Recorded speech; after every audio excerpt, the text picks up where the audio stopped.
You're listening to Served Up, a podcast that features inspiring beverage professionals and topic experts that share their passions through meaningful conversations. I'm your host, Bridget Albert, also known as a Market Fresh Mixologist, an industry mentor with decades of experience. Grab a cocktail and sit back. Let's learn how we can make a positive impact in our industry.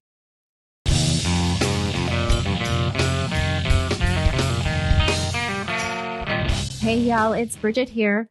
In this insightful interview with Mark Chaplin, Executive Vice President of Commercial Sales at Southern Glazer's Wine and Spirits, we explore his leadership philosophy and core values that drive both business success and team cohesion.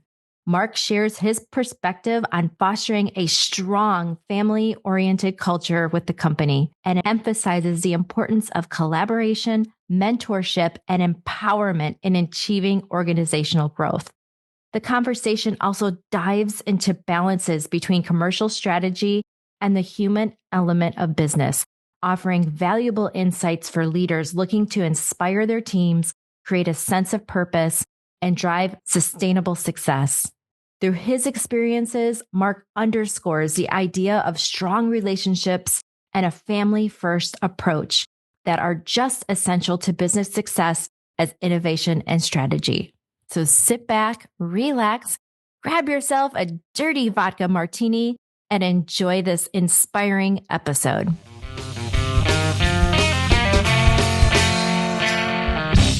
Mark, welcome to Served Up. I'm really happy to have you on the show today. So am I. I've been waiting a long time to finally make it happen, and I'm really excited to be here with you, Bridget. Thanks for having me. Absolutely. Can you share with our listeners a bit about your background? Would love to know, where did you come from? Did you go to college? When you grew up, did you want to be like an astronaut or maybe a firefighter or a dancer? I don't know. So please tell us, a bit about what really brought you into beverage. How did you get there, and about yourself? Perfect. I would love to. I won't go all the way back to the very, very beginning, but I'll give you a little bit. And look, I think for me, the wine and spirits industry has always been a family business and has been a piece of kind of our heart and soul. But to be honest, I didn't know if it was something I always wanted to be in. So I'll kind of start back and tell you a little bit about my background and kind of how I got here.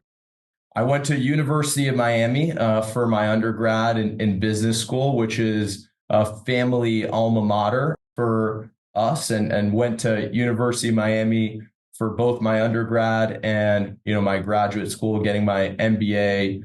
Both there, born and raised in South Florida, and had never really left anywhere until that point. And right out of college, I started working for Grant Thornton as an accountant.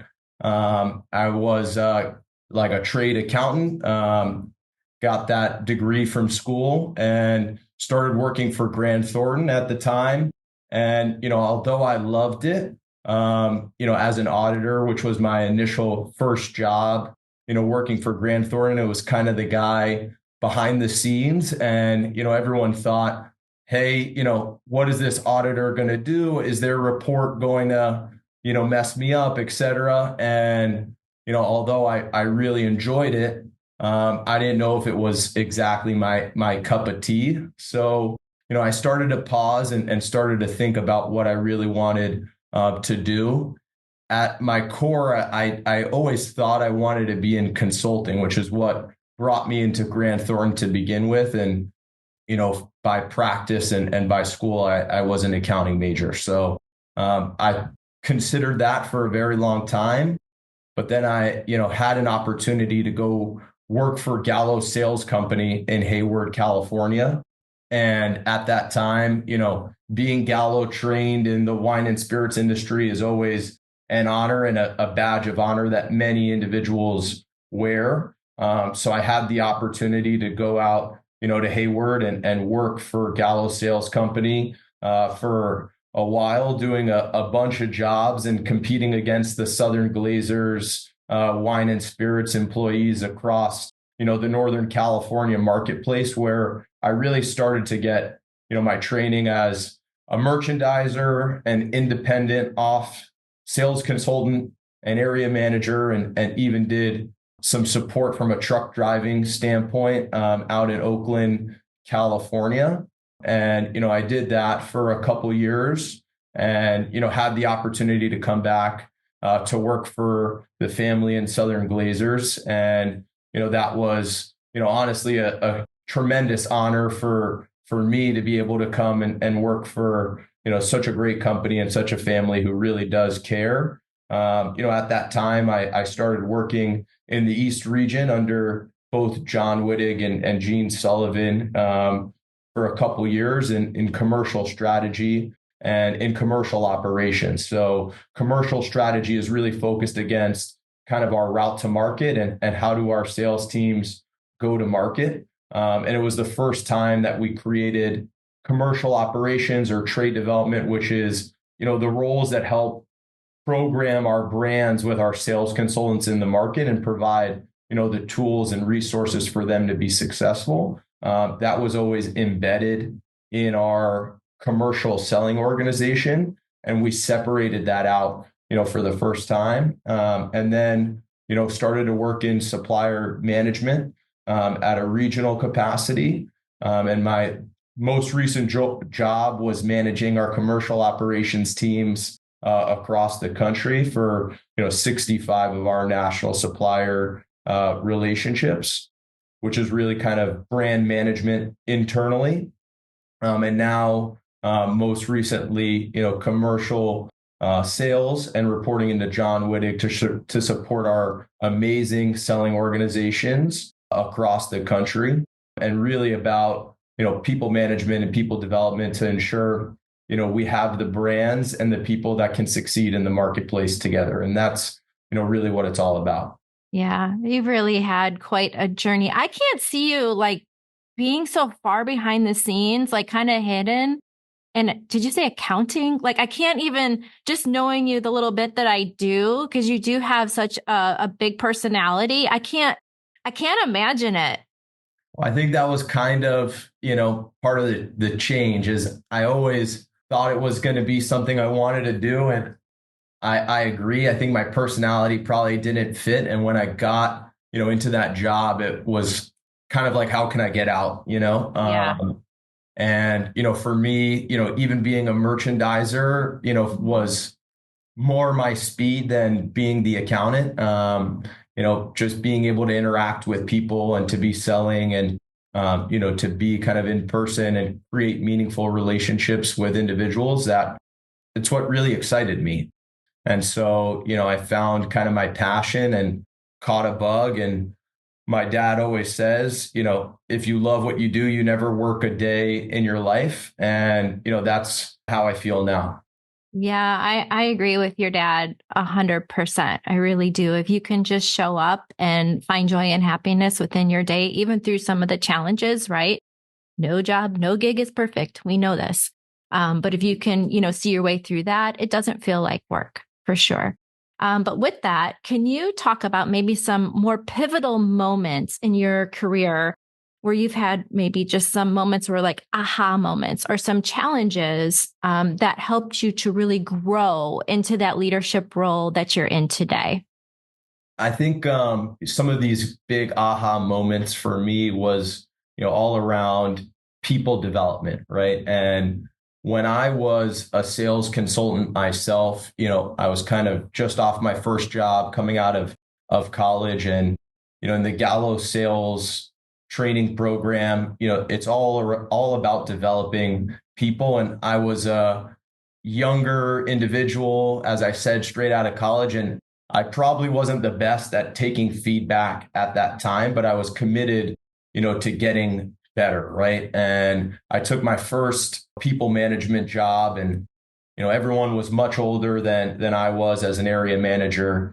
And I just really thought about how I was a couple years ago, being managed, right? And someone pulled me aside who was older than me, but one of my direct reports, and really gave me the big feedback that they really just wanted to improve and wanted to be better, right? And that was early in my career, but something I really took to heart is always, people want feedback for more and how they can, continue to improve themselves and their lives and, be able to win more often together. And, you give people the rules and you give people the expectations. And, I think more often than not, they try to over deliver against those.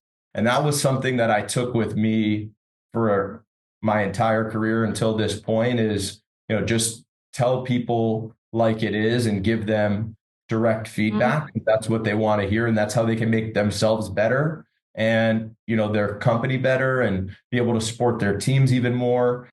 And I think that's something that, has always kind of stuck with me.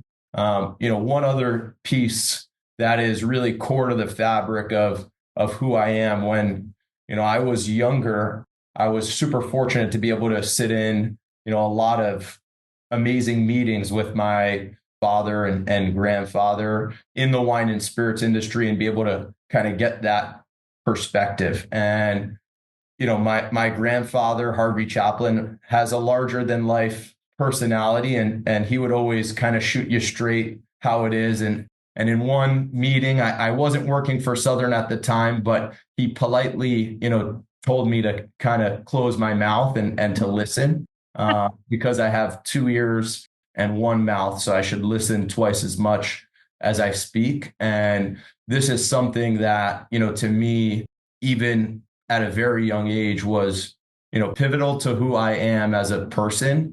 What I really believe in is if you really care about people, you care about your customers and you ask the right questions and you listen attentively, they're going to tell you how they feel. They're going to tell you their issues. And if you can directly answer them and directly try to solve those issues, it creates a lasting impression, on not only that individual, but on your, ultimate relationship together, and lets you move forward in a positive way. And so that's always something, I think about, even though I'm doing a lot of the talking right now, Bridget, I promise I'm a good listener too.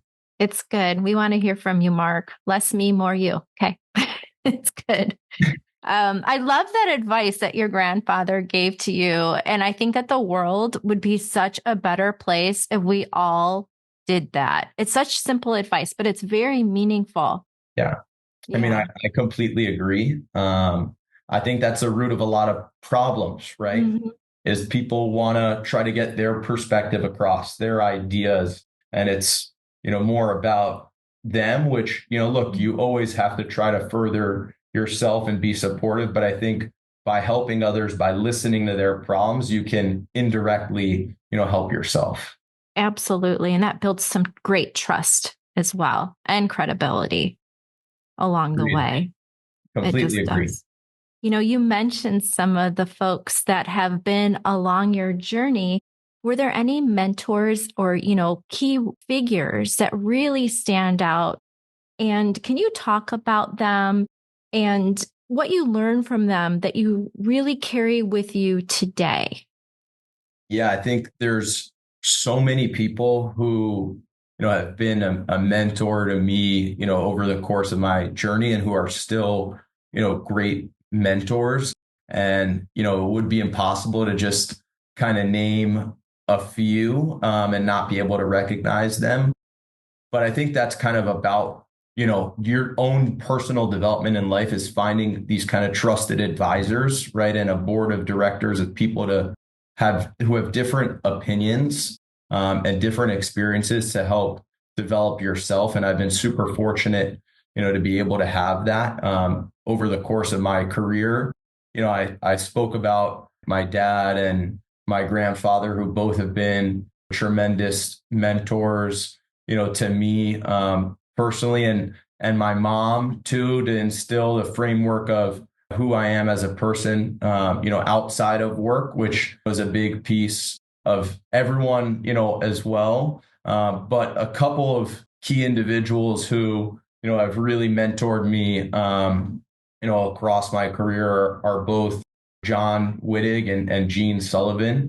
I've worked for Gene for the past I think 5 years at this point, and until I moved to work for John Wittig, earlier this past year, who's been an amazing mentor for me. But Gene had really taken me under his wing and helped support my development and gave me the opportunity to run and lead a pretty significant business for us, and that trust and ownership, kind of as we spoke to a little bit earlier, right?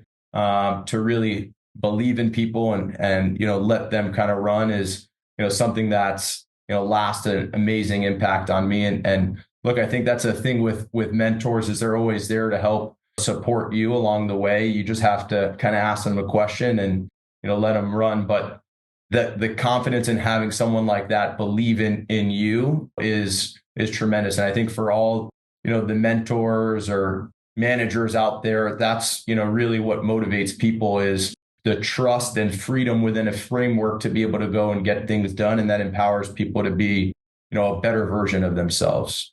Yeah, 100%. Mentors are key. I think mentors in any industry are key to an individual's success. I have mentors myself. I love that you mentioned your mom. My dad is one of my mentors. My mom is one of my biggest cheerleaders. So, you have to have them, right? Even outside of your day-to-day grind, I think you have to have those folks that you can fall back into. It's really important because the beverage industry is hectic and it can be wild at times, right? And it's aggressive. And so with that, it takes a ton of energy.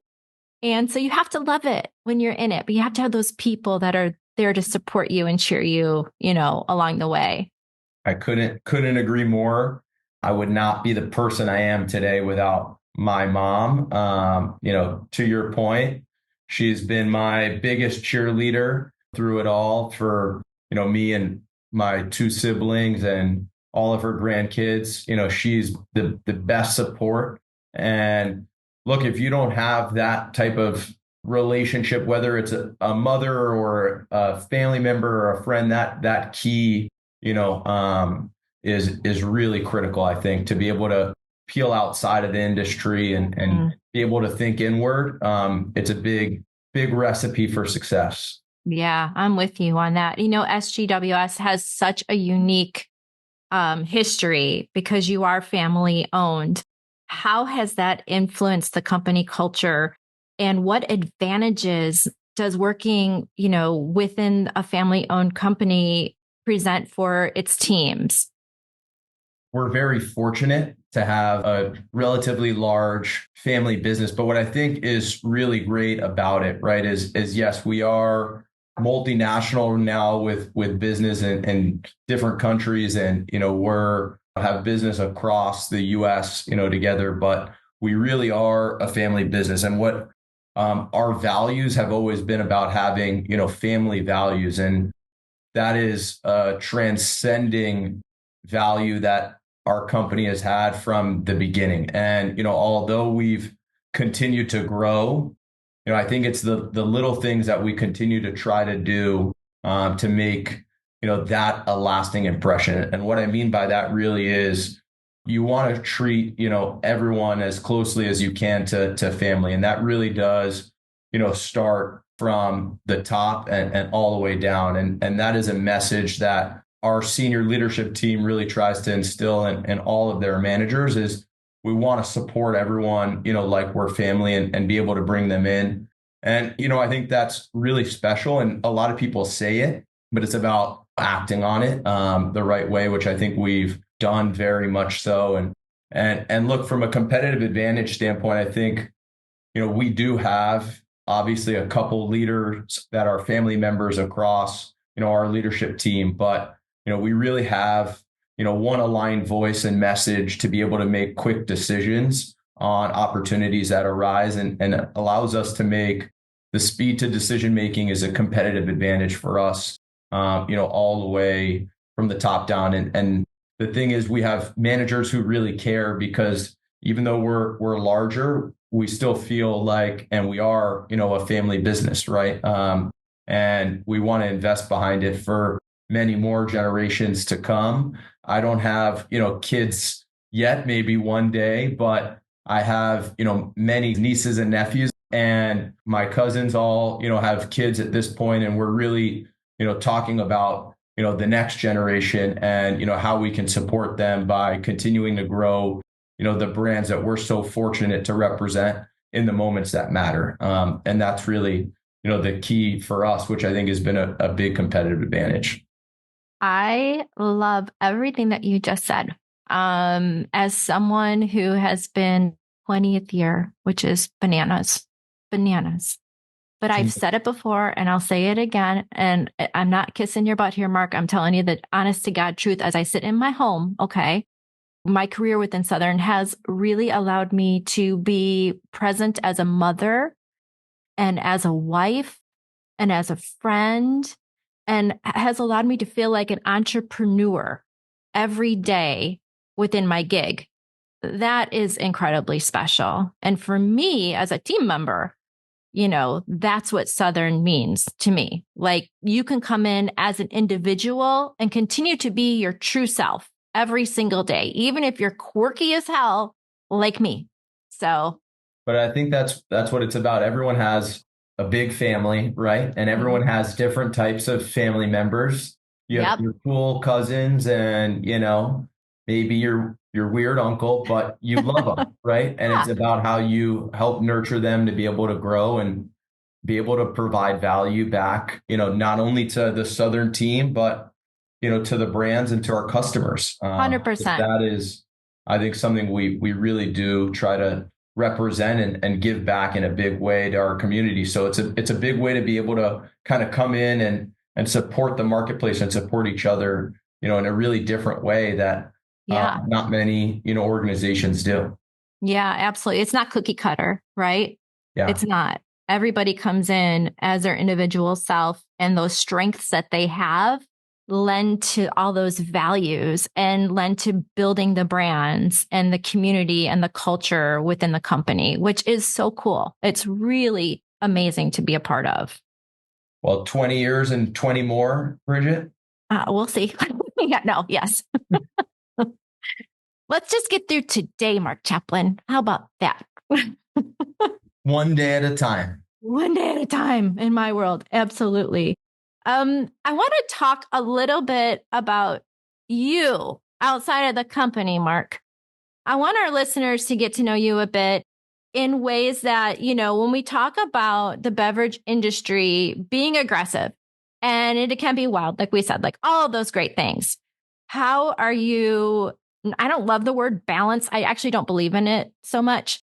But what are you doing to nourish yourself and renew your energy outside of work? What are your hobbies? Yeah, look, I agree. I think balance is a hard word, right? Especially in this industry, right, where there's always something going on. It's about balancing your time and most effectively. Because if you wanted to, you could be out supporting the business, every night with customers or suppliers or team members. And it's about finding your center. And I'm so fortunate to have an amazing family. As I spoke to before, our family still does a lot of family dinners and how we can all get together. And that's a little tough because I don't know if that's exactly taking a little bit of a break from work, because that's always a conversation that comes up when we're together. But for me, I most recently got married a little over a year ago at this point, and I have a beautiful wife named Carly, who is so special to me and really is my center. And I think that I've been so lucky to be able to find. We have two beautiful dogs, and we're paving our lives together. And for me, I travel a lot for work with our sales teams and our suppliers and customers across the country, honestly on a weekly basis. And so, for me to be able to come home and spend time with her, and she really enables me and supports me to be able to do my job on a day to day. And I think that is amazing. So when I come home, I want to spoil her and be with her. And that's, really my center. Obviously, I think it's always great to enjoy, hobbies. And I love playing sports, whether it's golf or paddle tennis, going to the gym and being able to clear your mind, a little bit for yourself and be able to focus on health and wellness when you do have to, be out a lot is key and is part of my escape. But to me, family is everything. For me too. I was at my brother's house last night with my parents, with both of my nieces, which is why I'm still tired right now because they're littles, But I wouldn't give those Sundays up for anything. My husband and I make sure to engage and be present when you're there. And that's hard to do. My husband and my brother work together. We own a brewery here in our tiny little town, and that's their gig. And something very small, but they have to work so hard not to talk about it when we're all together playing cards or whatever it might be. So no matter what, it's just important to get together and be present, right? Yeah, even if you're talking about work, it's about being together, right? Yeah. And I think part of it is separating yourself from your phone more than anything and just. Oh my God. Can you say that again? Can we put that on a freaking t-shirt? I'm going to have my daughter come downstairs so you can tell her that. She's home from college right now. I would love to just bring her down and we'll have a chat. But I think that's one of the biggest things, right? Is it's so hard to break away. And that's kind of my commitment to my wife is when we're together, I want to put the phone down and be present, right? And I think those types of moments are the most special. And, I think it's about having that kind of one-on-one time and really connecting, because in a world that's so virtual, so digitally enabled, it's harder and harder to have kind of that one-on-one connection with someone throughout, a digital device. And I think that's where real connections happen. And that's where this industry, has been made and flourished. It's about, sharing moments that matter with people over a glass of wine or a cocktail or a beer or a non-alcoholic drink, whatever it is, whatever your cup of tea is. It's about connecting with people. Yeah, it really is. I mean, that's kind of what life's all about, right? It's the most fun moments are those. This podcast may come out a little later, but we're leading up into Thanksgiving, right? And I mean, that is all about connecting and being thankful for, the people you have around your table. And that's what's super special. And it's honestly one of my favorite holidays, because of that. It's really just about getting people together, right? And that's just the underlying message of it. We have multiple Thanksgiving events that we go to, but it's still, so nice to have a hectic day where you can just relax and eat good food and, drink good wine and spirits and be together. Absolutely. I'll be doing the same on Thursday. 100%. Yeah. And I'm not cooking this year, which is a Thanksgiving miracle. I'm so excited. Can you talk about the company's legacy? Let's talk about that just for a minute and how it's continuing to evolve into the future. Yeah, I think we've got a very rich legacy at Southern Glazers. A lot of our founding fathers, from Southern Glazers Wine and Spirits are no longer with us, but they've left a tremendous legacy on everyone here at this company. And they've built, something from really what a humble beginning. My grandfather, Harvey Chaplin, started in the mailroom at Shinley, which was a spirits producer and lived in upstate New York, and really had an amazing opportunity with some partners on the Southern Wine and Spirits side. And really what they did was, focus on grit and a vision to be, a national distributor, which really was a foundation of kind of the legacy that he left and got to see accomplished at Southern Glazers Wine and Spirits with an amazing partnership with the Glazers family to enable that vision to become a reality. And I think some of the legacy that he left is focused against 10 commandments that, he spoke about at an industry event I think it was in the early 2000s, but is part of the founding principles that he left for all of us. And those commandments, there are 7 commandments, excuse me, not 10, are people, hire the best and train them well. Relationships, never stop working with servicing your customers and suppliers. Build wine and spirit brands in the on premise, then aggressively grow them in the off. Be innovative, always look for growth opportunities. Train, train, train. There is absolutely no substitute for a well-trained sales force. Invest in your operations and your back office, and invest in the future. Be prepared to build your own field of dreams. Those are the 7 commandments that he's always preached to us. And I think they're the foundation of the legacy, that he's left, as well as many, many more pieces. But I think that's the foundation. And what's great is, even though that was done in the early 2000s, those are still, key principles that are relevant in 2024, 20 years later. And, those have been guiding principles for us that we've continued to follow. And I see that we've continued to invest in many different avenues to propel growth for our people and the brands that we represent in an even better way for the future. And I think Southern Glazers has always continued to change because of the continued investments we've made to be able to grow, our business and grow our capabilities to meet an ever-changing, market. And,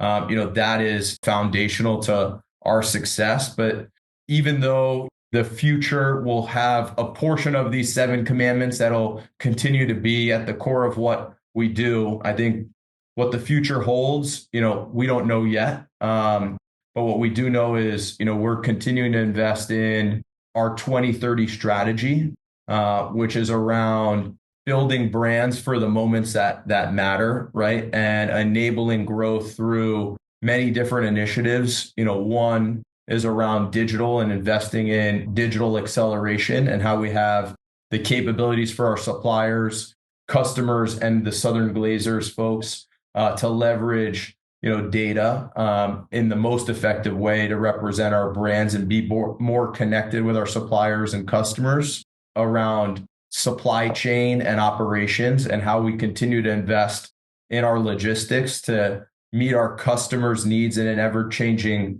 world. And then how we continue to support our sales teams and our suppliers with data and insights to make our brand plans more effective for an ever-changing customer landscape.